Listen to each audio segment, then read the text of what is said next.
अस्सलाम वालेकुम नाज़रीन, अव्हां ॾिसी रहिया आहियो SS न्यूज़ ऐं आऊं आहियां आयशा सजाद। नाज़ सभ खां पहिरियों हिन वक़्त जी हेडलाइंस ते नज़र विझंदासीं।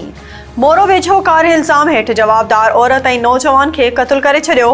पुलिस ॿिन्ही मक़तूलनि जा लाश तहवील में वठी इस्पताल मुंतक़िल करे छॾिया। पुलिस मूजिबि मामले जी जांच जारी आहे। जल्द जवाबदार खे गिरफ़्तार कयो वेंदो।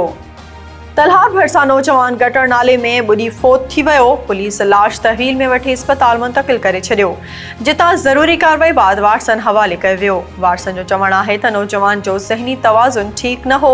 पुलिस मूजिबि मामले जी जांच जारी आहे।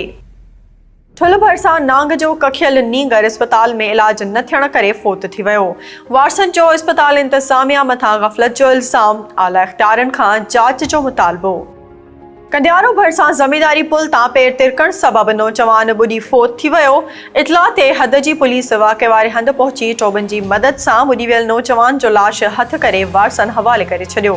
लाश घर पहुचण ते कोहराम मची वियो। नाज़रीन, ही हुयूं हिन वक़्त ताईं जूं हेडलाइंस। वधीक तफ़सीली ख़बरूं असांजे YouTube चैनल ते ॾिसंदा। असांजे YouTube चैनल खे लाइक ऐं सब्सक्राइब करणु न विसारींदा।